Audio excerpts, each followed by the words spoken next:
I can't show you what I got in 2 plays. Conquer your corner first before we start talking about playoffs. Bro, they are flabbergasted. Ravens Browns was the other one I got that one too. Yeah. Woo! Wait! They've done exactly this before. Deja it did vu. not work. Cut to it. Cut to it. Let's get down to it. Cut to it. Cut to it. Cut to it. Let's get down to it. Hey, hit that subscribe button and cut to it. Appreciate it. Bing! Hey, help us out. Let our family have a nice Christmas. All right, schedule release. So much fanfare. I think what the league has been able to do to build up, and then also what the teams are doing, I think it's a really cool, just really cool what the guys are doing and how they're doing it, and it drums up things that didn't used to be, now have become a subject of topic. What do you think about, Coley? What have you thought about all of the stuff social media-wise has been going on about the schedule release and leading up to the schedule release? I thought this year was far and away the most annoying it's ever been. They were like leaking individual weeks. They were like, I'm hearing in week 4 it might be Patriots Cowboys. And in the past, it's just been like, all right, we know it's schedule release day. Teams are going to drop their videos, do whatever they want to, however they want to do it. And they've turned it into an event. I give Goodell credit for making minutia essentially become a scheduled event on the NFL calendar. Just releasing the calendar has become an event for the NFL. But this year it was just like, all right, we get it. Like, just drop the schedule. I don't need week by week coming out through reporters like their transactions. Like, just drop the schedule. As far as team to team, I think one team is head and shoulders above the rest. That's the Chargers. Every year they do it better than everyone else. They roast other teams. They put a lot of effort. If they put as much effort into the actual games as they do the schedule release, they'd be unbelievable. I knew you were going to go there. Gosh, I knew you were going to go there. But the Titans were actually a very fascinating case study on how much money gets spent poorly by not just football teams, just Fortune 500 companies in general. They had 2 schedule release videos. One of them got millions and millions and millions of views. That one cost about $7. They did another one that had all these celebrity cameos and cost, like, they had to shoot on location, very high production quality, probably cost hundreds of thousands of dollars. That one got maybe 30,000 views. So at the end of the day, it's like, maybe you don't need to be investing all this money into things when you can just go out. What's the main street in Nashville? Broadway? Go out to Broadway with Tiny Mike and just have people try and identify teams, and everyone laughs at that. You got, I think the Bucks changed their name based off that video, or it was the Falcons. The Falcons changed their name based off that video. So it's just very interesting to see what hits and what doesn't. Yeah. It's kind of like us with Luke Combs, huh? Right? we get a country stinger and people don't care. They will just want to know what's going on with the draft. So I mean, Luke Combs sat here and all he wanted to know about was the draft. Exactly. So, which, before we get into the schedule, you got to see the Panthers' newest players. You were out there. Looked like you're auditioning for slot corner, lining up against Mingo. What did you see from the young fellas? I saw several things. Two things that I walked away with. This is a young team, and they did a really good job of getting, obviously, the draft picks, but also the free agents, right? The undrafted free agents. What we will figure out and find out, I think they won't really know what kind. It'll be a very interesting year for the Carolina Panthers. And I also believe it'll be an interesting year for a lot of teams like the Houston Texans as well, with the young talent that they have at such interesting positions. Obviously, quarterback, edge rusher with Will Anderson. They got some wide receivers with Tank Dell. All these guys that you're counting on today. Mm-hmm. And so that leads me to the second thing with the Carolina Panthers that I watched that was a little bit tough for me because they had probably, I believe, like 25 guys out there. Right? They probably had more because they had some guys who were trying out just for the weekend. Yep. Then they had some guys who they've had on the squad who just have a contract through this right now, and they're like at the bottom of the depth chart. Or guys who have been on multiple practice squad on teams for various times of the week of the year. Like they had a receiver who had been on a few practice squad teams throughout the year, 3 or 4 teams that year. So he was out there, and you could see he was nervous, and he understood the what, the when, the where, the why. But he also, not him in particular, but he just said he also, just using him as an example, man, they were out there, say they had a 7-on-7 or, 11-on-11. Man, they had 12 plays. So in those 12 plays, Mingo, Bryce Young, they're going to get their plays first. And then the next guy, he gets his few plays, and then the rest of the guys, they get the scraps. So I walked out of there going, wow. Because I'm sitting on this side now, and when I played, I didn't pay attention because I was that wide receiver number 1. So I didn't realize that Bob or Coley, out of the 10-play series, man, you got 2 plays to show what you got. Then there were times I saw players where it was a big play or a specific play that was going to a specific individual. Hey, Mingo, get this. And so that play that player that was in the huddle that thought he was going to get his opportunity, he just was told, nah, that's his play. Yeah. So I walked away. I sat in my car. When I left, I was there from probably about 7:30. I got there about 7:30, left about 5:30. I was sitting in my car like this, and I was going, wow. Some of these dudes ain't got a shot, man. And I kind of felt bad. And it's not that they didn't have a shot because they aren't good enough or whatever the case may be. It's just not enough plays for everyone to get a legitimate look.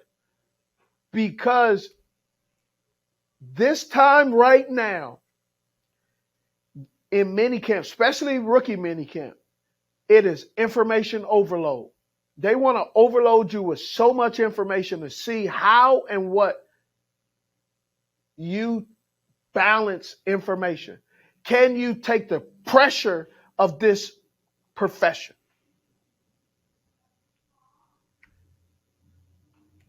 And there are some players that, man, they got 4 plays. They got 4 reps. And they had to make the best of their 4 reps.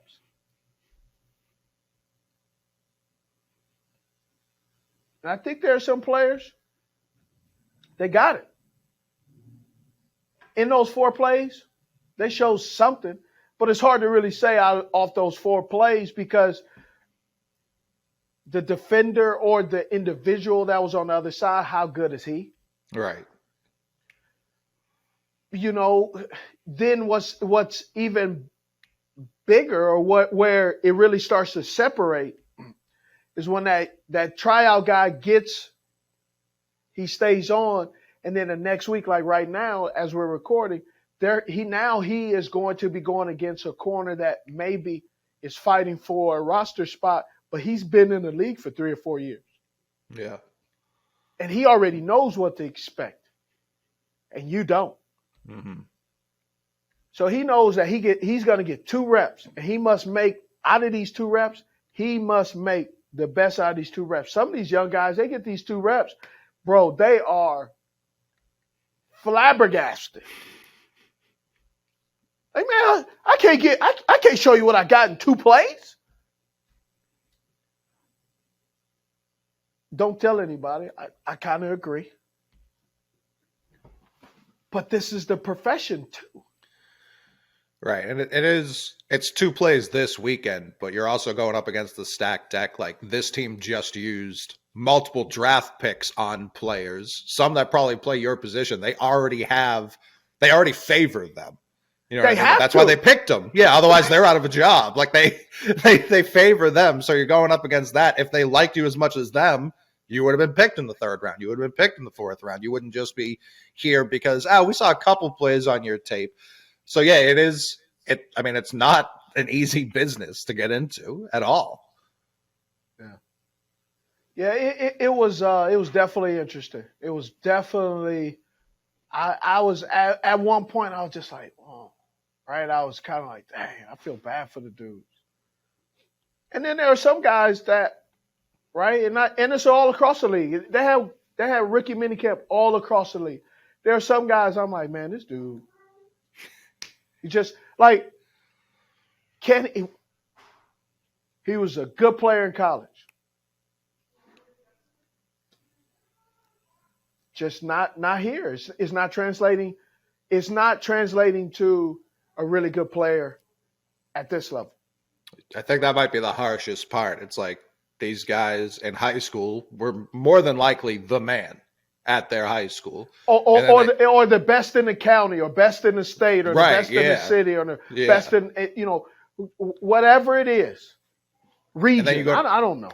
Yeah. Then you go to college and it's more or less the same. You're one of the top dogs there. And then you get to the NFL and it's it. So like a lot people like me get that wake up call junior year of high school. Then there's other people like you who are on the precipice of the Hall of Fame. You know what I mean? But there's all this middle ground too, where you don't know when you're going to be told, hey, this is it. And it's not easy no matter what age it is. No, it's not. And I use this analogy there, so I'll use it here. Is, man, these kids are some of the best kids, and they're running 10-minute mile, right? And, man, they just going 10-minute mile. And a 10-minute mile in college, just using it as an analogy, 10-minute mile in college, that's fantastic, right? But the problem is, man, there's some dudes in the league, 6-minute mile, 7-minute mile, 8-minute mile. 10 is not acceptable. No, I run 10. They're going to be doing better than that. Yeah. And so when you have that, they're out there, right? And so and the reason I use this analogy is back in COVID, I started picking up running. And man, I was doing pretty good. So I was feeling great, man. I was running probably about a 9:45 minute mile at the height of it, of my running. And so, like what us guys always do, or competitors, mm-hmm. You start getting into, start talking to people, or you have apps and you start sharing, the run club. So I got the Nike Run Club app, and, I'm feeling good. And so we have a little pop-up run, and I'm like, I'm going to do a pop-up run on a Saturday. So I do a pop-up run, and by about 7 to 10 people show up. And there's like, hey, you want to go run let's go run here and there. And they had a little running trail. And I'm like, dope. So I got my headphones in, music, and everybody's running. And we start off in the first quarter mile. I'm going. And they're going. And I'm in a group, so I'm staying with the group. And as we go further and further, I'm getting winded. I'm like, what? And so I was kind of like, maybe it's nerves, performance anxiety. What's the deal? So thank the Lord. There's a red light. And so, we hit everybody's running in place. Yeah. So I'm running in place and I look at my gadget to see like, yo, what's my pace? Bro, I'm at a 725. My legs I was so like, I'm going like, and so I'm I'm trying to have positive self-talk. Like I'm running like, hey, we got this, bro. Let's just, one step over the next. Mm-hmm. 1, 2, 1, 2. And so I hear some other music. So I, kind of, hey, let's go. Let's get this thing now. The jazz wasn't doing it for me. I usually listen to a little bit of John Coltrane when I'm running. Oh, nice. So I'm hitting the rhythm. And so I had to flip. And when I flipped, I looked at it and I'm saying, hey, just 1, 2, 1, 2. I'm saying 1, 2. My leg said, hey, bro, that 1, 2 ain't working. We ain't ran a 725 at no point in our 40s. When we was 12 and 15, 16 years old, we didn't have to stretch. Right. This is the league where you don't realize the pace that you're playing at. You haven't trained at that pace. Right. Because you haven't trained with a professional. Right. And so these guys, some of them have it, but they don't have it today. That's why these training camps, mini camps, organized team activities, OTAs, are optional but highly recommended in going, because that's where teams can see what you have, what you don't have, and what we and they and you need out of you and the team. So the Panthers picked 1 overall, but they didn't earn pick number 1 overall, if you get what I mean. Yes, I get that. Yes. What should Panthers fans, and it's still early, but we're about to jump into the schedule. What should Panthers fans' expectations be for this team? Because the division is up for grabs. And I believe so. I believe it's up for grabs. But I think there's a lot of divisions are up for grabs. I don't disagree with that. But you're also balancing rookie quarterback, kind of a new receiver core with DJ Moore gone, new running back group with McCaffrey. Obviously, he wasn't there the second half of the season, but first season in a while you're entering without him there. What are realistic expectations in your eyes for Panthers fans right now?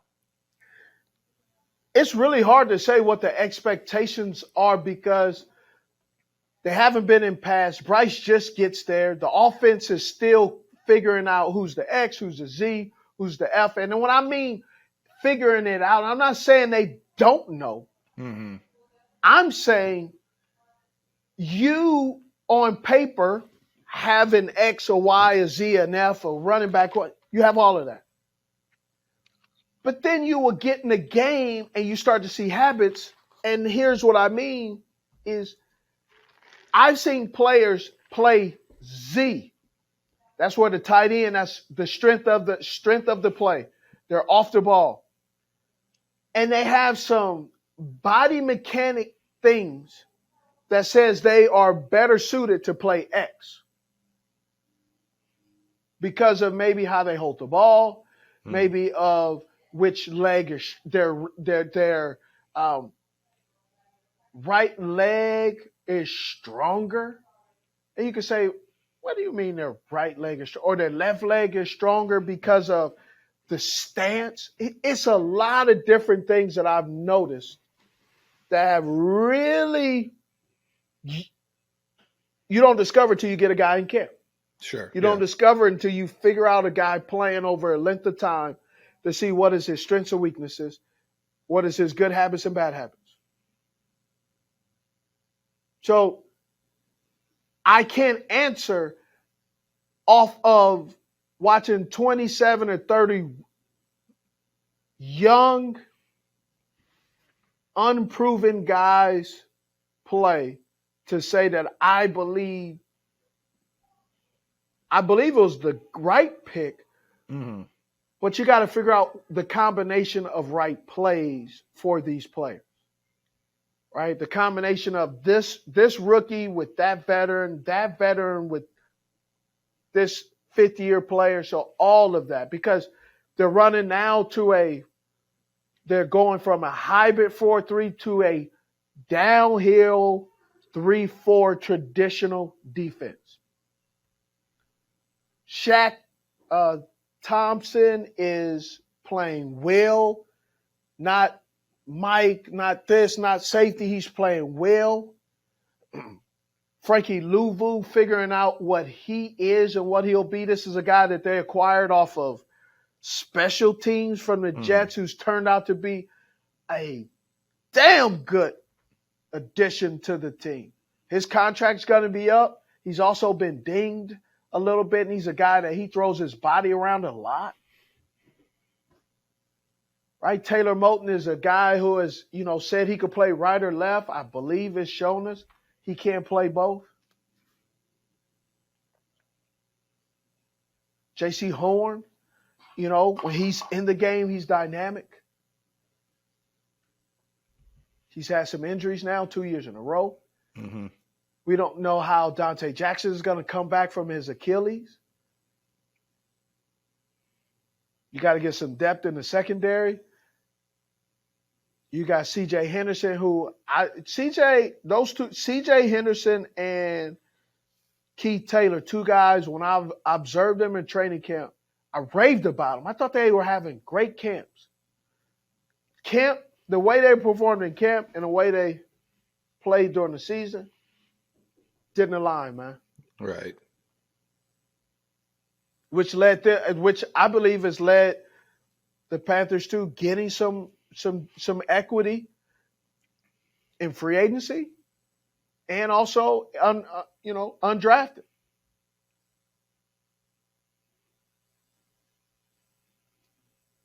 So that's led me to really be. I'm be watching very closely training camp this year with not just with the Panthers but all these other teams, especially right. And let's just jump into the schedule. Week 1 for me, my number one game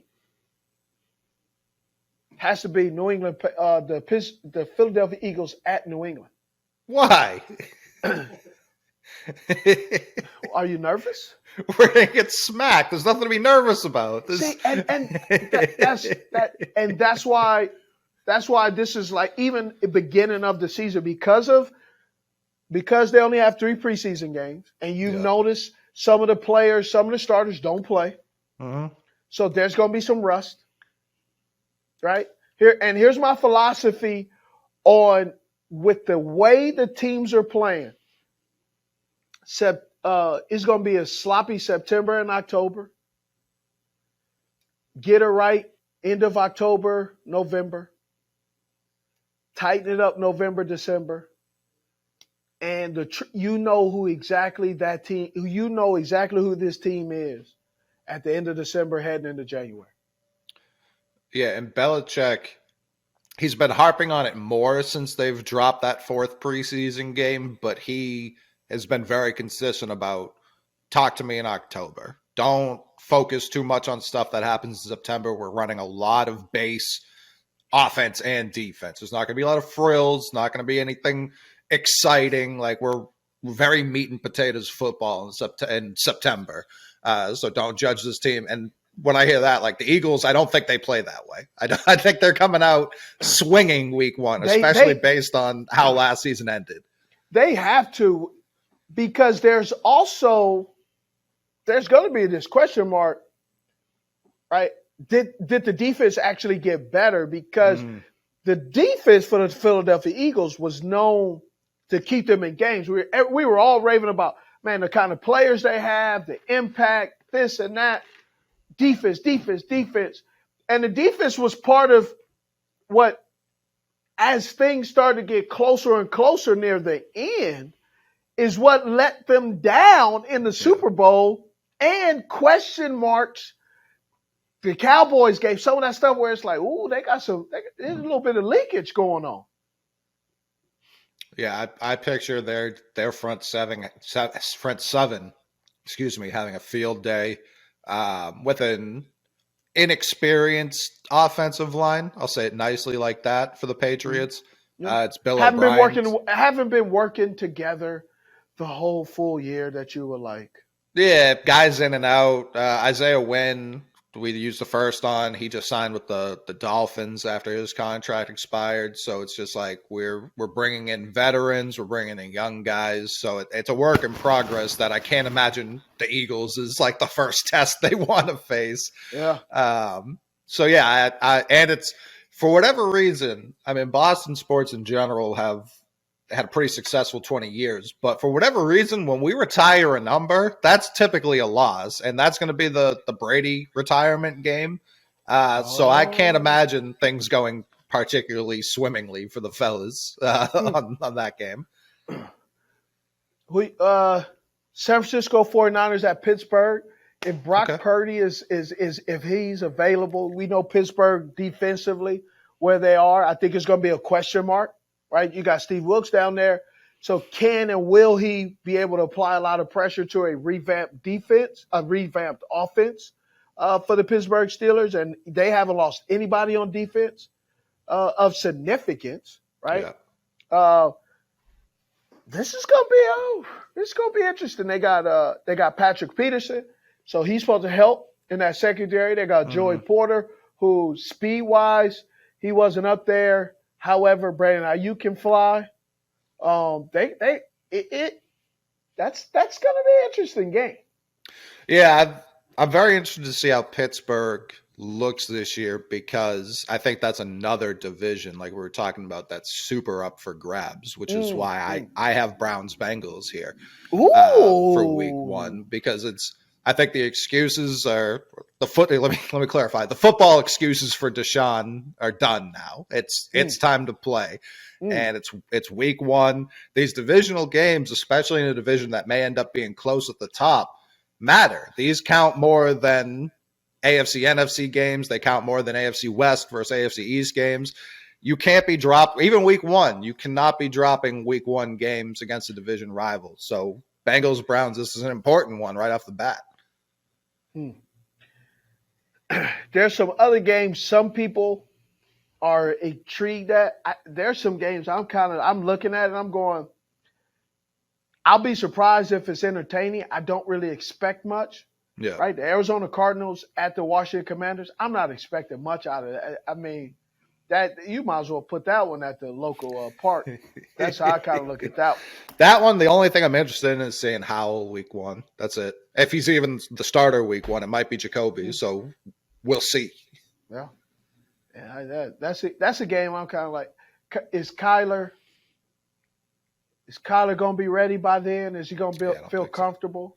So. I don't believe he'll be ready. Even I can see this happening where he may be cleared, but he's not comfortable. Yeah, I think he should. As an organization, they should be taking their time with him. Right now, they need to be looking at those 2 draft picks, the one they got from Houston and their own. Right now, they're projected to be 1-2. I don't think it's going to end that way. It never does. But they should really be looking at this season like, let's really take stock of what we have here. Do we want Caleb Williams, or is Kyler our guy? So, yeah, they shouldn't be rushing him back. Yeah, he's not going to rush back. Dolphins-Chargers was the other game I circled just because it's week 1. It's week 1. I want to see some points. I want to see some points on the board. And that game's going to have some points on the board. Jalen Ramsey's first game. Yeah, Tua. We don't know how many weeks Tua is going to be cleared for, so week 1 should be one of them. Touche. Green Bay Packers at Chicago. Because there's a new king of the North. Someone has to take this division. Aaron Rodgers is not there. Mm-hmm. So do you have Justin Fields, who's clearly the starter? You know he's a starting quarterback for the Chicago Bears. He has some new weapons. But is Jordan Love really the guy? Watching him at Utah State, understanding that he's had multiple offensive coordinators at Utah State. So he's never really had the opportunity to be comfortable. Coming out of college, he had some decision-making issues. Mm-hmm. Gets drafted, causes a big ruckus in Green Bay. Early on, he didn't seem. I heard he wasn't necessarily great as a first round pick, but he's grown and taken ownership of the offense. So I'm excited. I'm excited, and like I'm sleep with one eye open, sleep with one eye closed. How is this going to go well for the Green Bay Packers? Was it a mistake? Was Aaron Rodgers holding him hostage? Blah blah blah. You know what? Where does this team go from here? Now that Aaron Rodgers is no longer there, now it's fully a offense that is under the hand of Matt LaFleur. Not Matt LaFleur has to compromise because he has a veteran quarterback, Aaron Rodgers, no longer there. Yeah, I mean, I think the Packers were super interesting from the quarterback perspective. But one thing that really shocked me about their season last year, their defense took a massive step backwards. 2 years ago. Several. Like forgot how to backpedal. Right. 2 years ago, they looked like one of the best units, front seven, back four, all of it. Looked like one of the best units in football. Yeah. And then last year, they were constantly run over. Jair had, it felt like a down year, and unless Justin Jefferson was lined up across from him, then he remembered how to be a shutdown corner. But I know they lost to Darius, who's now on another team. But I didn't think that was going to completely crumble everything else they did. So they got Van Ness, who seems like a Packers kind of edge, who can set the edge. So maybe that's enough to replace him. We'll see. But yeah, if Justin Fields, remember when Kaepernick used to get the Packers and the quarterback and would just run wild, just have himself a day? Fields might be doing that week 1. Ooh, yeah. Okay. All right, moving on to week 2. I just got to go for the headliner, man. Jets at Cowboys. Yep, I got that one too. It's Mike McCarthy, Aaron Rodgers. I'll always be tuned in for that. It's always funny. Yeah, it's hilarious, bro. Hilarious. Everybody talk about me and my chip or Napoleon complex. Hey, my man still ain't got over it. 35 years later, still has not gotten past it. And it's Mike McCarthy. He's on he'll be on the hot seat. He's super on the hot seat because he's taken over the offensive side of the ball. And be careful what you wish for. Exactly. Yeah, the Jets offense may take some time to get going, may not, but it may. Their defense is ready to go. Yes, they are. I'm sure they're very excited about that game. Yeah, they are. Yep. It's going to be interesting to see where things go. And then the other one I had for week 2 was Seahawks-Lions. I think that could be a ton of points as well. No way. I had that one marked too. Love that. Wow. Okay. That's impressive. Look at that. I like that. Yeah. I mean, I'm interested to see. This is year 2 of Geno. It's year 14 of Geno, but year 2 of Geno in Seattle. Was it a fluke, or is this just who he is now? They got him another weapon in JSN. I'm interested to see that defense with Witherspoon and Tariq Woolen and everyone else they got. So, yeah, I'm interested to see this game. And the Lions, they went out, they drafted in a way that made people question their sanity. So I want to see these players that they just had to have. Yeah, I agree. They're going to be down a weapon because of gambling, but they're going to have to figure it out. I'm Baltimore and Cincinnati. I'm intrigued with that game. The winner or loser out of that game, I think later down the line, the AFC North, I think that's going to cost somebody. Oh yeah. It was hard for me every time I saw an AFC North matchup to not put it on my list, because I do think each and every one of those games is super important. So you talk about breaking it up. I'll talk about how teams categorize and kind of do the schedule. Mm-hmm. And so that's why the schedule release, I think, is also extremely important.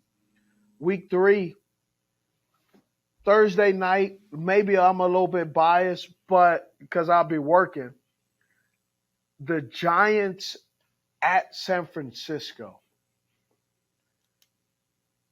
Not necessarily the San Francisco Giants, but have the New York Giants taken a step forward through the draft? They traded for Darren Waller. They get some other receivers. They get some speed with Jalen Hyde. Here he's doing really, really good.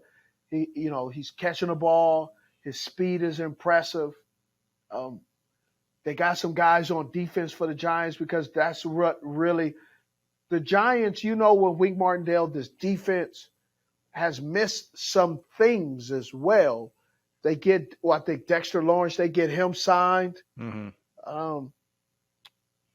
think it's going to be interesting to see what this team, how good, and can the New York Giants repeat the early success they had in the 2022 season. Do you think they're putting almost too much pressure on Hyatt to perform immediately? Because they went out, they kind of brought back the whole receiving core and then added Waller, which isn't a small addition by any means, but he's also not a receiver. He's a tight end at the end of the day. Yeah, speed. They added the speed. Apply pressure. Apply that pressure onto the defense. You can't teach speed. Right. Right. So you have a guy that can apply pressure. Dayball feels very comfortable in drawing up the play, so you can apply all that pressure with some technical guys with Waller. They got Slade. They're going to get Shepard back. Now you just have more things that are on the plate for the offense that simplifies the decision-making for Daniel Jones. That's what I see. Yeah. It simplifies it. You got this guy running 100 miles an hour. He's going to win or lose immediately. All right. So he dropped back, bang. Is he going to win or is he going to lose? He won. Throw it. He lost. All right. Now go, progression 2. Now you put speed, or you put the speed next to Darren Waller. So now you have a guy clearing out. Now you have a definite, defined route by the tight end / a big body target with Waller. All of a sudden now So you got touchdown to check down on right side. That's locked down, which is a possibility because you play in San Francisco 49ers who can cover and blitz. Then all of a sudden you go, okay, he didn't win immediately, or the defense has decided to take that away. Now you're going up to the left side. Now that's the side you go. You make the decision, take what the defense gives you, check it down, or you live for another day. That's why I think this game is going to be good, because you have great minds thinking, a lot of fast moving and making decisions immediately.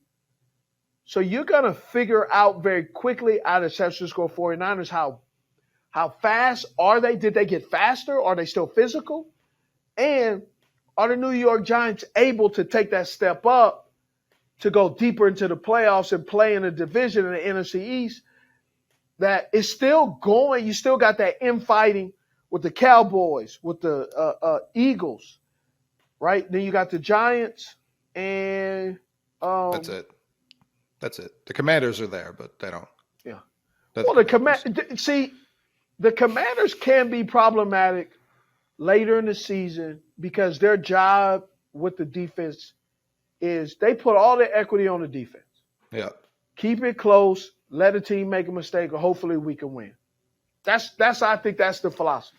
Yeah, I think the Commanders on a week-to-week basis could be a nuisance, but in terms of the whole season picture. Yeah, oh yeah, absolutely. Yeah, absolutely. I mean, even offensively, like Terry McLaurin can beat you. Yeah. Not every week, but he can beat you. He could beat you, but if he doesn't have a quarterback. He's never had a quarterback. Well, let me rephrase it. The type of bad quarterback you have can really hurt you. Yeah, definitely. All right. I had Giants 49ers and I had Patriots Jets. The Jets haven't beat the Patriots in, I think it's 7 years. Like, genuinely. Yeah, and Robert Salas is 0-4. Yeah. And now Rodgers is there, so will that change? And he's 2-1. No, I'm sorry, 1-2. I think he has a winning record against us. I think he's 2-1. Okay, 2-1. But either So, way, not a huge sample size two there. and- But look, between Rodgers and the Jets, they're 16, 2-5. yeah, 2-5, right? In the last 2 years. Robert Silas is talking about he keeping receipts. Oh, yeah, that was tough. There is an expectation, I believe, of the Super Bowl. Mm-hmm. You got to get off your own block first. Talking about, taking over the world. You can try to take over the world, but if the people in your own neighborhood don't respect you, that taking over the world is great. Great thought. Right? You can't open up a world-renowned franchise that the world is going to consume your food and your kids not even eating it at the house. Right.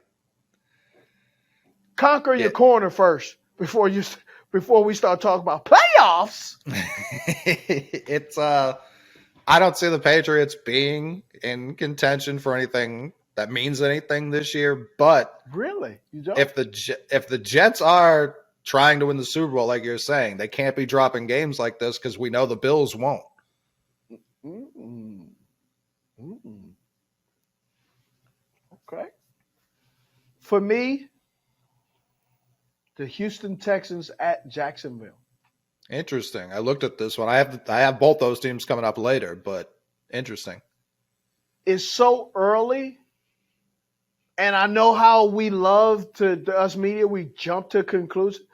If CJ Stroud has a booger in his nose and he doesn't pick it and it's there for 3 quarters, they're going to be analyzing this game to the yin yang, right? The first overall pick. That's why he was the second overall pick. Second overall pick isn't that bad of a downgrade. Right. I'm gonna be less intrigued to actually watch the game and more intrigued to watch what everybody says about the game, as if the Jacksonville Jaguars, one of their wide receivers beats a corner or linebacker, they get a mismatch. That's called designing some good plays. Yeah. And Doug Peterson designed a good little matchup, a mismatch. And the Jacksonville Jaguars last minute pull it off. It's going to be CJ's fault. Oh, absolutely. Oh, CJ missed this and missed that.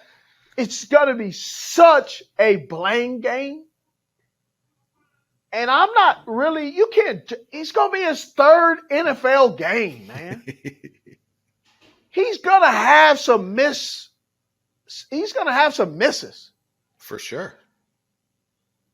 He may drop a dime and a wide receiver drops it. But that's going to be CJ's fault. He will. I do think he will be the most scrutinized quarterback my God. of the 4. I love Anthony Richardson. I was high on him coming into the draft. They're already doing what I call the Sunday morning Sports Center pieces on him. You saw he stayed and cleaned up after the rookie symposium.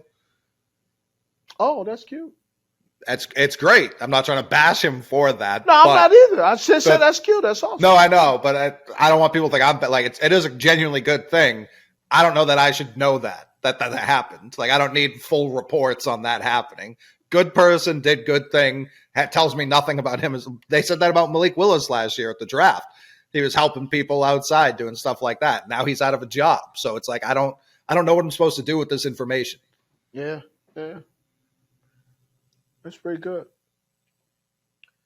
Last one I got is Denver. This is week 3 and it's early. Denver Broncos at Miami. I'm interested to see, will the Miami Dolphins defense, they got a lot of good players that everybody's counting on. Expect them to be in a running of, shutting people down, not giving teams an opportunity to get 400 or 500 yards of offense, right? Yeah. That's not a good way to start off. No. But can Sean Payton, because I believe by the 3rd week, we'll know if Sean Payton can fix Russell Wilson's issues or not. I don't need I don't need a whole season to know. Right. By the third game, we should know because there are so many glaring issues and miscalculations and bad management early on. And we should already know, is Sean an upgrade? Well, we know he's an upgrade. Is Sean Payton capable of fixing the issues in Russell Wilson that we didn't realize Russell Wilson had? Right. Right? It's like he had a cavity. And you don't find out till you eat some sweets. Mm-hmm. And it's the Broncos offensively ended the season on such a high note that I think people are like, oh yeah, there is something in there, but it's a new coach. It's new players all over the place. So yeah, we will see. I didn't have the Broncos appearing on mine until the week 4 where they play the Bears because similar thoughts to what you just said about Sean Payton. I was giving him an extra week to figure it out. You were not. No. And it's like, I think by week 4, are the Bears like, oh, we can win this division, or are they already in last again? Like that's. Oh, really? Kinda, yeah. Right, by the end of September. We jumping to week 4 then. So you got Broncos at Chicago. Yep. Dang, you on them like that, huh? Well, every year, and I don't know how it's changed since they've added the extra regular season game, but every year they show that 0-2 graphic. Teams that go 0-2, I think it's like 1 or 2 ever have made the playoffs. Yep. I don't know how that's adjusted now that there's another game to try and get that back at the end of the season. It may be an extra point or 2, but no. That's what I mean. But so it's like, is it week 3 now? So week 4 is Broncos Bears going to be like one of these teams. Do you think they should move the trade deadline back? NFL teams never used to make trades. Now they make trades all the time. You know what? I think we should move it. You got an extra week. You should move it back an extra week. Yeah, it just seems so early now where teams don't really know what to make of their season. No, I think I like keeping it there because now players are requesting trades like right after the draft now, right? You drafted someone in my position. I don't want to be here, and I am clearing out my whole social media footprint of my former team. Yeah. Being on it. Let me clean it all out. I never was in this jersey ever again. So I take it back. I don't think they should because people are declaring where they want to be on the team pretty early. Do I want to be on this team or not? Yeah. Week 1 trade deadline. Yeah. You're either here or you're not. Make it up. Figure it out. You either in or you out. This is Bandit. He founded Underdog Fantasy so that humans who really love sports could play with their friends and win some big prizes. Tell your human to go to UnderdogFantasy.com today. And that Ravens Browns was the other one. I got that one too. Yeah. Oh, wait. That was going to be a good game. Hey, listen, I think next week's show, I'm already telling you what next week's show is going to be.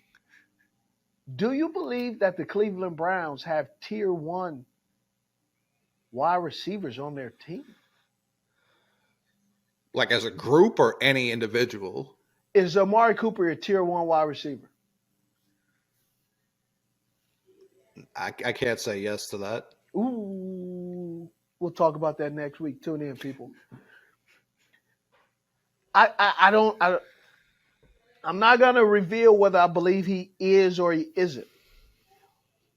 But I do believe you could be a tier 1 wide receiver for your team. Okay. But not be a tier 1 wide receiver in the league. Like Justin Jefferson is a tier 1 wide receiver. Correct. You can put him on any team. Mm-hmm. OBJ in his prime was a tier 1 wide receiver. Mm-hmm. Julio Jones. You put Julio Jones back the last couple of years, Julio Jones, he's not. And just saying that, you could be a tier something on your team, But when you measure them up and put them up against other true tier ones,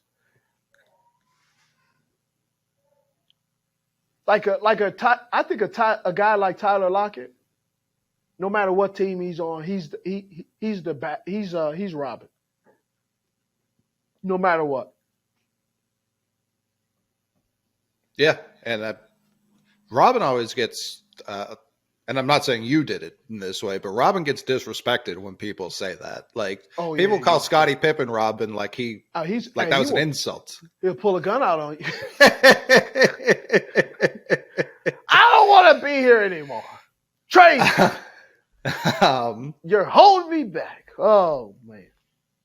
Like let me see. I'm looking at the New England Patriots because I have that team marked on there. New England Patriots at Dallas. Mm-hmm. And y'all ain't got a tier. Y'all don't have a tier nothing. Y'all got tier 2s, tier 3s. Definitely.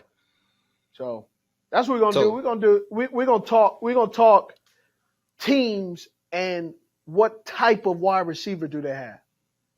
And it's nothing wrong with being a tier 2 wide receiver. Not trying to disrespect anybody. But there's levels, right? There's levels to this. Like the steaks that you get at Roost Chris, you're not getting that Golden Corral, bro. Let's just be honest. Correct.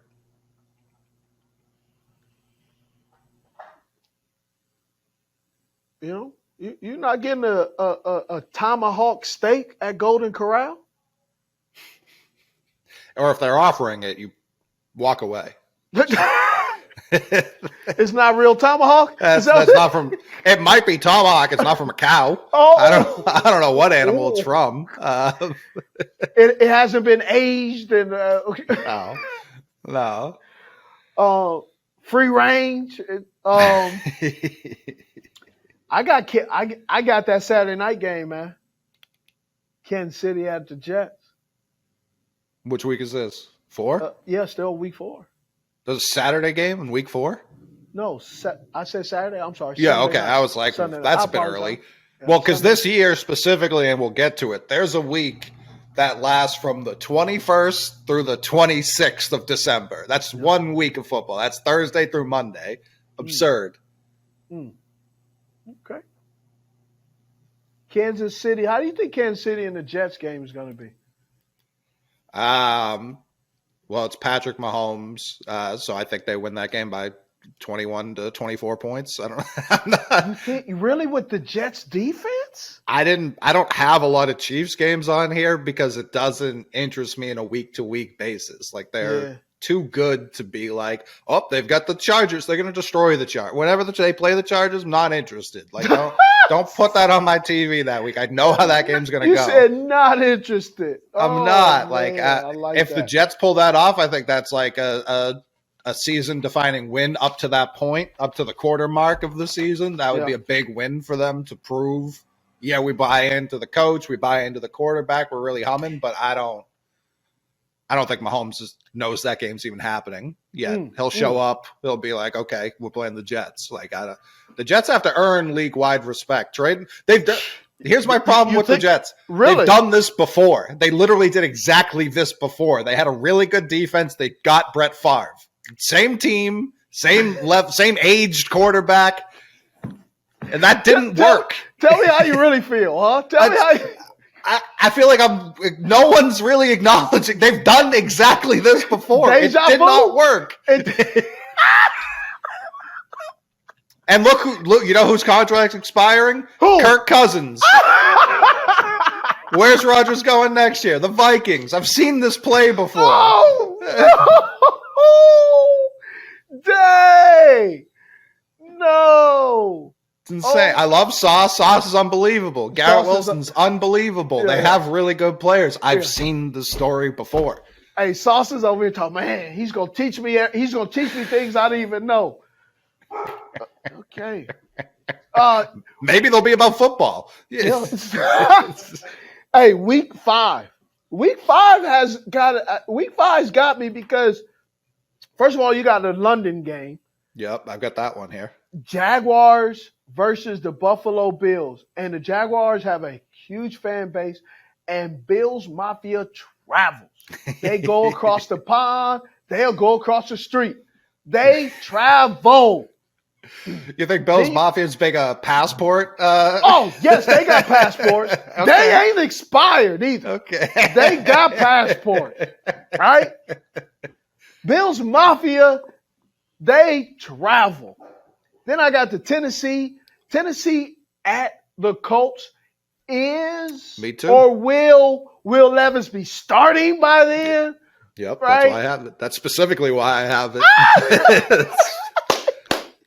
I got 5 games that I'm highlighting wow. because the Giants at Miami, are they the real deal? You got Ravens at Pittsburgh. Ooh, I think that game gets flexed, right? That's gonna be a slugfest. And if Kyler Murray's back, does he really move the needle for the Arizona Cardinals, or are they still just in the dumps? And Joe Burrow, where's he? How is this team flowing? Like, has the defense figured it out with losing some of the players that they've lost on defense? I'm intrigued. I got 5 games that I could have went 6 games that I'm really trying to figure out, because you got the Jets, Nathaniel Hackett, right? This can't be a revenge game, because he got paid to coach for the first time and look like a first-time coach ever. Mm-hmm. So he has nothing to be moist or upset over. They did you a favor. You got a check by sitting at home, because they should have took your check every time you showed up in the building, because he was horrible. 3rd and 5, what play? I don't know which play should we run. Football? We're playing football? So I'm there's a few games that I'm like, man, this could be really attractive football. I'm not even mentioning the Philadelphia Eagles at the Rams, Dallas Cowboys at the 49ers. Not really intrigued with the Packers at the Vegas Raiders. No. I'm not really sure. I think the Raiders, we got to see what their defense looks like. The defense really you looked like you're trying to pass a peak seed right there when I said I'm just not all that intrigued by the Raiders at all. Like, there's nothing very intriguing about what they did. I feel bad for Devontae. Yeah. That's about all I got with the Raiders. All right. Tennessee at the Colts. How do you think Anthony Richardson will be doing? This is basically 6. About a month in, yeah. Yeah, month in. I'm very intrigued about everything that the Colts these past couple of drafts have just attacked athleticism. Yeah, they are. And I know Jacksonville took this division last year. I don't know that this one's just their division moving forward. That Colts division or that Colts defense, kind of like that Packers defense, took a huge step back. They got their slow. offense. They got super slow and quick. Yeah, and their offensive line regressed tremendously too. And I'm not someone who can break down why that happened or how they fix it, but they don't have Jeff Saturday anymore, so I assume things will get better across the board.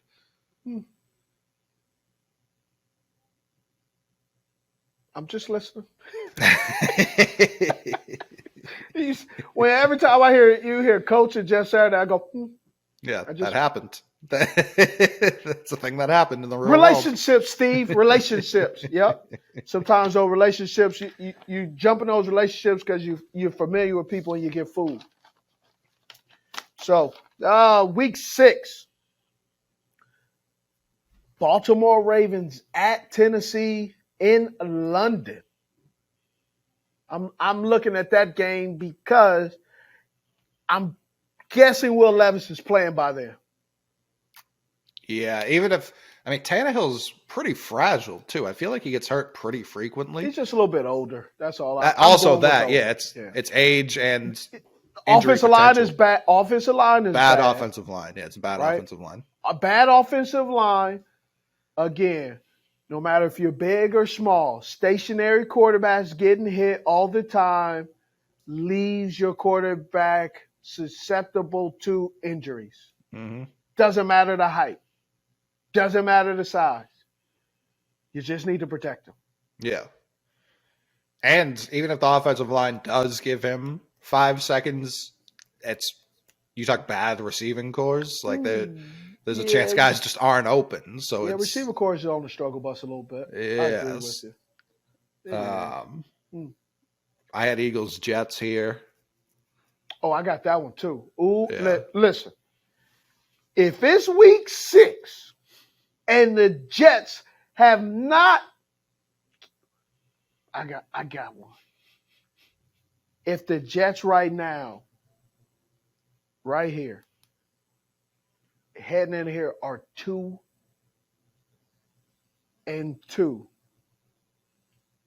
or 2-3, 2-3. How is the New York fan base? Have they turned on Aaron Rodgers and Robert Silas? I don't think it would be both of them. I think they would have turned on the somebody, coach. Huh? They turned on somebody? They'll turn on the coach by then, yeah. I don't know if they'll turn on Rodgers. 1-4. That'd be unbelievable for me personally. Pitchfork? They're not happy. I know Packers fans would be thrilled. At that point, they're talking about benching Rodgers so that they can save their draft pick next year because they have that stipulation in the contract. Oh, look at the game plan going on. Oh, yeah. Wow. They're like, do we really want to give a first for a team that's not going to even make the playoffs? You think Aaron Rodgers is going to sit on the bench and allow that to happen under his nose? This is a man who plans out his Halloween costume months before. You think he's going to – I wouldn't. I don't think Aaron Rodgers will allow that to happen. That's tomfoolery right there. What could he do? It's not his call. Excuse me? What if Zach's tearing it up in practice? Man. Moving on. Hey, touche, bro. That was a good one. Cowboys Chargers on Monday night. That's the Kellen Moore versus Mike McCarthy. They actually get to figure it out. Who's actually better here? I don't trust. I don't trust the Chargers. I don't trust either of these teams. That's why it's a good game. They're pretty much the same team. They're the same team. They're not the same team. They come into the season. People are like, who's a dark horse Super Bowl candidate? They either say the Chargers or they say the Cowboys. And then what happens? They don't come particularly close, ever. Hey, through this whole offseason, you know how many times I got people talking about, hey, Steve, hey, this is my sleeper. Won't you go ahead? He's not a sleeper. Or, here's the best. Oh, man, who's the sleeper of the draft? He was drafted. He's not a sleeper. Hey, who's a second-round sleeper? He was drafted in the second round. He's not a sleeper. They believe he can contribute to the team immediately. Today. Immediately. A second-round pick does not sit on the bench for 17 weeks going, I wonder when I'm going to play. I wonder when unless he's just a bust. Like he has nothing to offer the team. So, I don't know. Okay. Week 7. I actually going to throw you off. I got the Raiders at Chicago. I'm going to because here's why. Oh, go ahead. I wrote week 7 stinks. I don't have a single game I'm interested in week 7. They punted week 7. That's what I wrote. Not interested. Whoa, Mr. Boston. Mm-hmm. You got the Buffalo Bills. Stinks. We're gonna get run up. Okay. Can't wait to watch lose by 21. Sick. Is Zappy playing by now? It's tough. He very well might Ooh. be. We have Well, a I know brutal definitely schedule. I'm definitely not looking forward to the Atlanta Falcons playing the Tampa Bay Buccaneers, and Yeah, no. everybody knows why. Ton of reasons. Both those teams Because stink. Trask will be playing. That's why. Man, listen, I don't believe the Arizona Cardinals have a chance to do anything impressive this whole year, bro. No. Nothing. No, I agree. They're bad. But I do have the Vegas Raiders. I'm interested in seeing the Vegas Raiders. I believe they can make some interesting runs. And everybody keeps praising Ryan Poles. I want to see, are these picks really good picks? Yeah. Has Chase Claypool been traded yet? I don't think he's going to take sitting down, being sat down and losing his job to draft picks and DJ Moore and all that stuff. We saw Chase seemed uninterested in playing football when competition came in Pittsburgh, and I imagine that same behavior will exhibit itself as well during the season. I could give it to you. I do agree that's probably going to be an interest. But Sunday Night Football, I'm excited about that one. Miami Dolphins at Philadelphia Eagles. Yeah, I mean, on paper, a good game. Is Tua still playing? Would be yes, my only he's still playing. I don't know that we can say yes for a guy. I said it. I'm saying it. He's learned how to fall. In Tua, I trust. I love the talent. I don't love talking about his concussions, but it's hard to ignore. Yeah, but here's the thing: Mike McDaniels has to run the football, bro. He has to run the football. He does. He's the run game coordinator. Run the football. He has to run the football. Yeah. I think this is going to be a game where Jalen Waddle becomes a wide receiver one. Wow. I think this season is the year that Jalen Waddle becomes the wide receiver in which he's primed. He's been working his tail off. Tyreek Hill is there, but Tyreek Hill is also older. I think this is where Waddle waddles his way in becoming, I think, probably in the top 10 as wide receivers in the league. I could see it. I could definitely see it. His speed's different. His speed's different, and he has a system too with the. He's not as physical as Debo, right? And you look at the offense in which 49ers and Miami has, and they have the similar offense, which is they get the ball to their playmakers, right? A lot. And by this time, I think we could kind of get into where he'll be in a groove. So I can see this is by this time we're all going, that boy's bad. Yeah. That boy's real bad. In a good way. Not bad like he stinks, in a good way. Week 8. Yes. Jets Giants I have here just because nobody wants to see that game. Now that there is an odd number of games, this should be on the schedule every year. This is a game that should happen every single season, not just when the AFC East and NFC East line up. This should be a yearly thing. What? Jets Giants. What? So you saying it should be Rams versus Chargers too? Then I'm fine with that. Yeah, make more rivalries like that. Yeah, Rams, Chargers, Baltimore, Cleveland. Yeah, well, they play twice a year already. I know, but I was just trying to. Third time, yeah. Well, no, it could be Baltimore Commanders, that DMV rivalry. Yeah. Carol, yeah, I like that one. So just do. So you saying week 8 should be rivalry week? Not even necessarily week 8, but Jets Giants, I just think should be a yearly occurrence. You like that? It's good you to like, have those two fan bases yelling at each other, because some of them they're both Mets fans or they're both Yankees fans. So when they have to go against each other, it makes for odd reactions. It's I love stuff like that. Fights on the subway. Oh yeah, parking lot. Yep. Man, I'm going Houston at my Carolina Panthers. Okay. Number 1 versus number 2.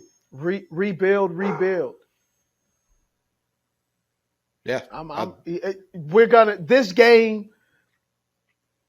It's gonna be glued. What did Bryce eat? What did CJ eat? What does CJ wear? What is Bryce wearing? What's happening? It's like gonna be it's gonna be like General Hospital.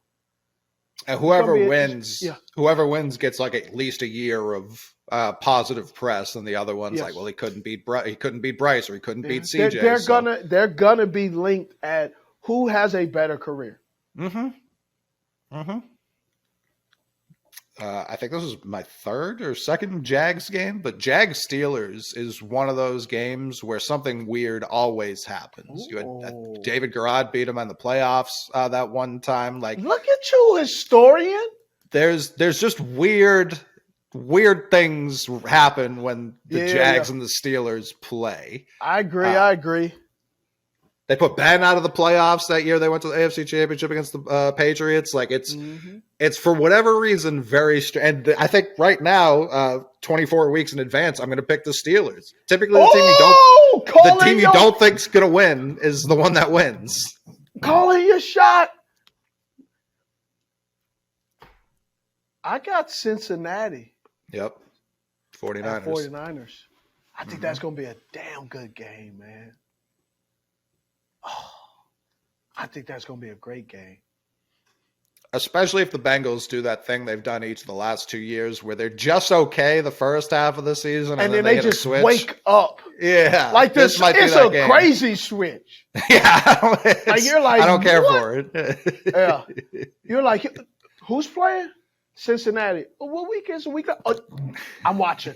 Yeah. I agree. 49ers defense. I'm watching the 49ers defense, obviously, because of Steve Wilkes, but also D'Amico Ryans isn't there. Right? And when Salas left, there was a question mark. I think they got better with the absence of Robert Salas.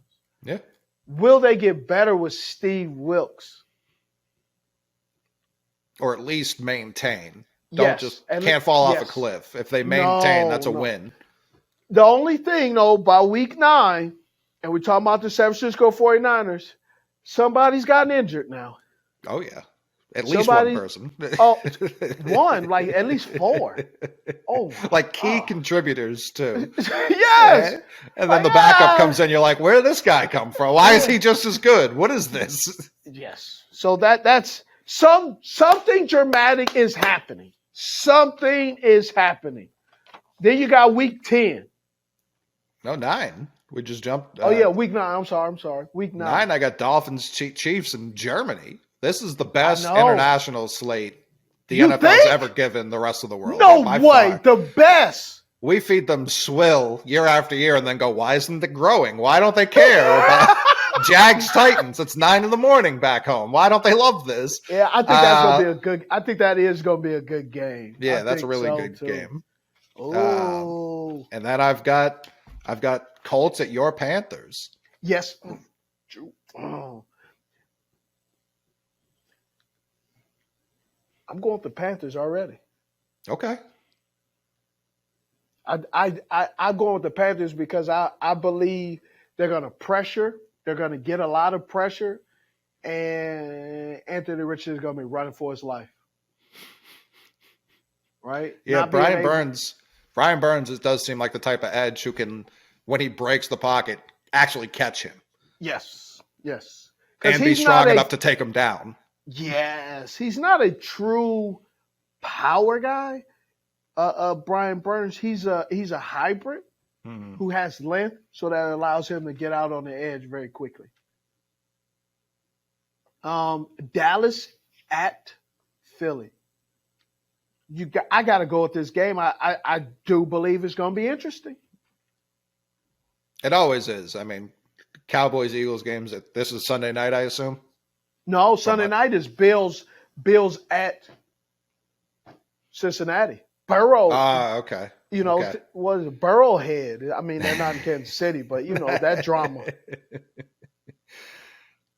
Listen, I just hope that game gets completed. The last one did not. Very scary. I'm sure there will be similar emotions. Give me 4 quarters, and I'll consider that a win for everyone. Yeah, I agree. Week 10, I think, is another. I only could find one game here, and it was Browns at Ravens, because this is the point of the season too, where it's just like, all right, what's the playoff scenario look like in the AFC North? Are both these teams above 500? Are both these teams battling for first place? I have week 9. Oh, this is week 10. I went a week. Do you have another week 9? Sorry. Right, we stopped talking about Brian Burns. I thought we were done with week 9. My apologies. No, it's all right.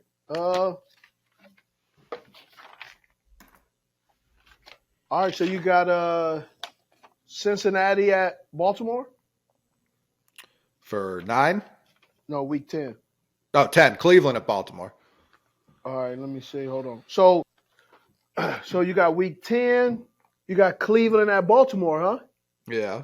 Yeah. I got my Panthers because I'll be working. I really don't, but I just want to mention Panthers at Chicago. I'm more interested. Tennessee at the Buccaneers. I mean, Panthers Chicago is one I looked at just because that was the trade for one. If Bears fans, if they're in a bad spot and then they lose this game, they're going to be questioning loudly if they should have just traded Fields instead of the pick. Ooh, which I'm on the side of keep Fields. I think. Oh yeah, they definitely jumped so that. fast. So fast. Super fast. It's like you go to an Italian restaurant and tell I want tacos. You're like, bro, I want tacos. Nope, I want tacos. So what do you think about this Germany game? Colts versus your New England Patriots. I think we have the largest fan base in Germany just because of the last 20 years. And Germany's like a rabid football town. I don't know why we ever even messed around with London in the first place. Over Germany, rather. So, yeah, I mean, that's a game I expect to win. I don't ever expect to lose to the Colts. Wow. Okay. It's just one of those teams. How good do you believe how good do you believe the New England Patriots can be, really? Based off everything we're seeing, based off players, whether retiring, leaving, coming, the plug and play guys, the draft, just everything that's going on, everything around you. You got the Bills, they've gotten better. The Jets on paper have seemingly gotten better. Miami, they've gotten better. Yeah. New England Patriots are getting their coaching staff together. But they don't seem to be getting their players together. Yeah, I mean, it's very weird because the Patriots players through last season and throughout this whole offseason have spoken like very positively about a lot, and especially about Max specifically. Yeah, but they're doing that. Have you ever heard anyone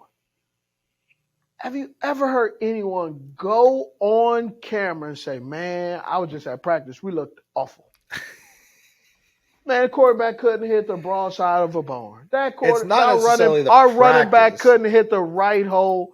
Our tight end couldn't catch a pass. Our DBs couldn't cover. Our linebackers were misfitting. We couldn't get a rush. And luckily, the backup quarterback named Zach Wilson threw a pick. That's how we won the game. Like, no one ever says that. They're always positive.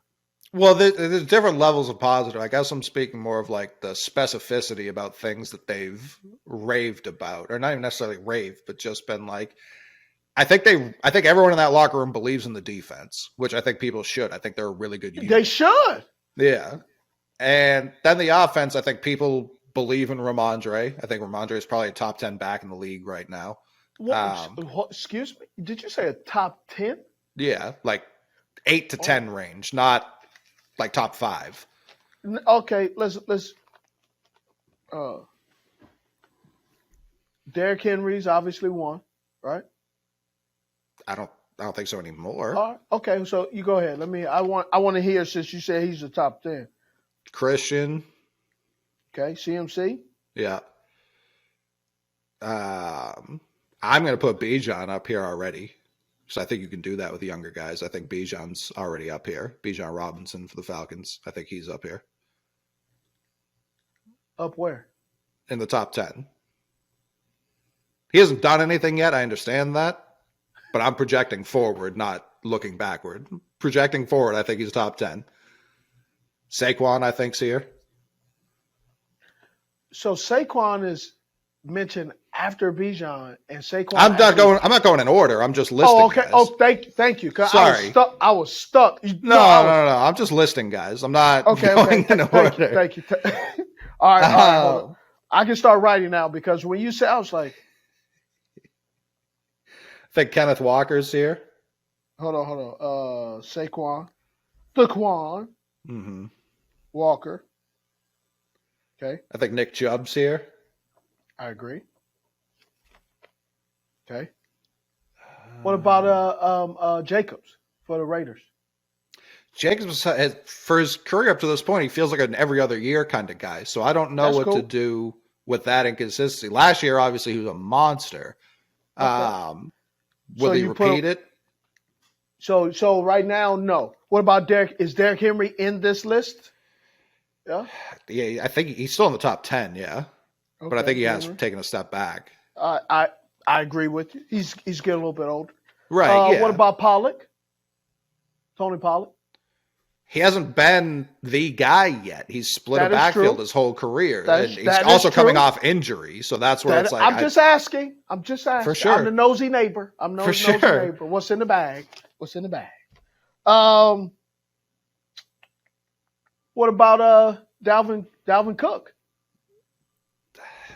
He's got fumble issues, and his own team's maybe about to cut him. Yeah, I think the talent's there for sure. All right.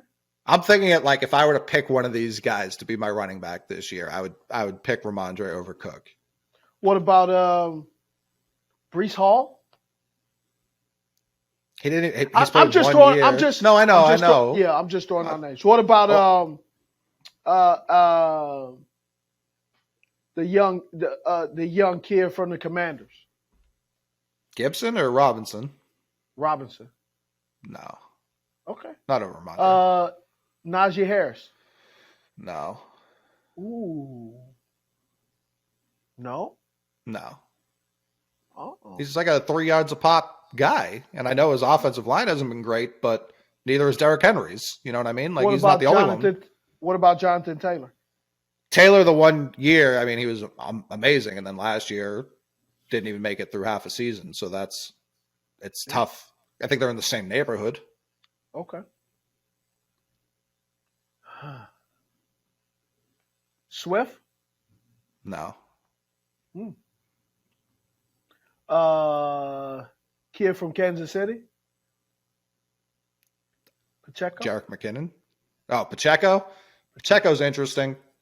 Yeah. But I wouldn't put him ahead of, like, I think if the Chiefs could trade Pacheco for Ramondre, they would tomorrow. Like, they wouldn't even think about it. Alvin Kamara? They were actively, for a team that didn't have many receiving options last year, they were actively taking him off the field on receiving downs. So That's true. I don't know what to think of Kamara anymore. Okay. Now that you kind of mention it. Like, Eckler's more receiver than running back. I know now that you mention it, I'm kind of looking at it too. I'm going, your argument, I'm sorry, your statement, I'm kind of going, kind of right. Yeah, there's not a lot for me There's to be not. Yeah, there's not in super the wide- positive with the Patriots. So when there is something, I'm going to bring it up, and Ramondre is one of those positives. So is Ramondre a guy that you keep on the field? Because they sure don't like to keep him on the field for whatever reason. They like, you know what, you're doing well. Go on the sideline. Let's get you out of the rhythm. For him, I don't understand why they go away from him in the 10s. Like, that's where Damian Harris has been on the field, and now he's in Buffalo. So is it going to be Pierre Strong? Is it going to be Kevin Harris, who they took out of South Carolina last year? That's what I'm interested to see, because I agree. I would like to see Ramondre have more responsibility. Also, when Ramondre gets more responsibility, like the last play of regulation against the Raiders, he got to do good things with it. He sets off a chain of events that was unbelievable. Okay, let's move on. Week 11. Cincinnati at Baltimore, huh? Yeah, I mean, all those AFC North games, the whole second half of the season are going to be they should all be prime time because they're all going to be extremely important. Yeah. Is this a game we should watch? I kind of have I have it half highlighted. And I'm highlighting Detroit Lions because by week 11, we know they're going to put up a lot of points offensively, but is the defense going to show up? Yeah, I've got Bears Lions on my two games to watch for very similar reasons. One of these teams is going to be really bad by this point of the season, I think. So I'm interested to see which one, because the Lions have a lot of goodwill coming off last season, and my entire life, I've yet to see them really piece together consecutive competent seasons. So this is for them, and we're talking positively about the Lions, Jags, and Browns in the same season. I find it hard to believe all three of them are going to meet expectations. So is by week 11, and we got to bring in Brian as the Lions. He's been a diehard Lions fan. He's wearing a Ford shirt today. By week 11, just a few teams by observation. The Detroit Lions, by week 11. The Cleveland Browns, by week 11. Okay. Who else?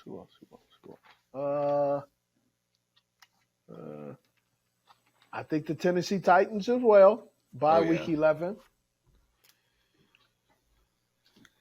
The Bucks as well, by week 11. These three teams. Is Dan Campbell still a coach?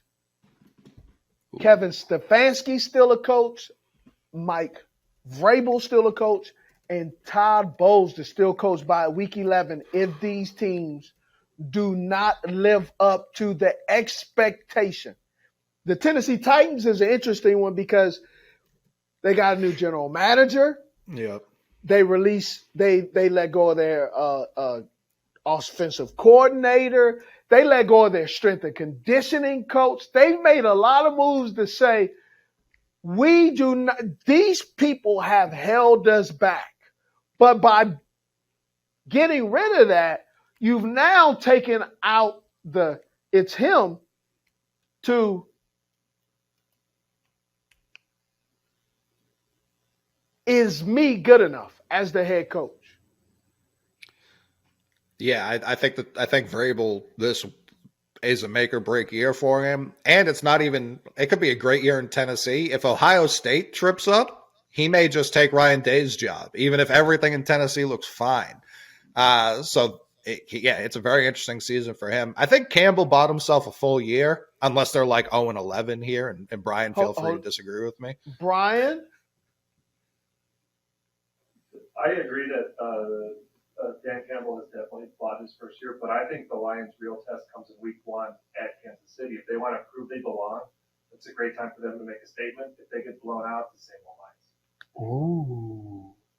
With the fan base. Yeah, with the fan fan base. base Okay. is super excited right now. Yeah. If they get blown out week 1, but you know you guys will get blown out week 1, though. 100%. Yeah. Okay. If you lose close, is that enough? I think so. Okay. Okay. Now, you understand you're going to lose. Yes. Just wanted to make sure. Yeah, no, I don't expect them to beat the Chiefs in week 1, but I do expect them to show up. Make it competitive. Yeah, exactly. All right. I think if they lose by more than 2 touchdowns, I think the same old Lions. Okay. And so if they become the same old Lions, the seat can get hot. Kevin Stefanski, I think the seat can get really, really hot with him. Oh, I think it's already hot. People wanted him gone after last year. I think they're giving him maybe 6 weeks to right the ship. Ooh. How about Todd Bowles? Does Todd Bowles have a chance? I don't think they care. I don't know that they care about anything that happens this year. Bro. Yeah, he keeps inheriting terrible situations, but I do think he has this year. And then if someone opens up that they feel is better, they don't have any money, though. They don't have any salary cap. Oh, man. I was reading something.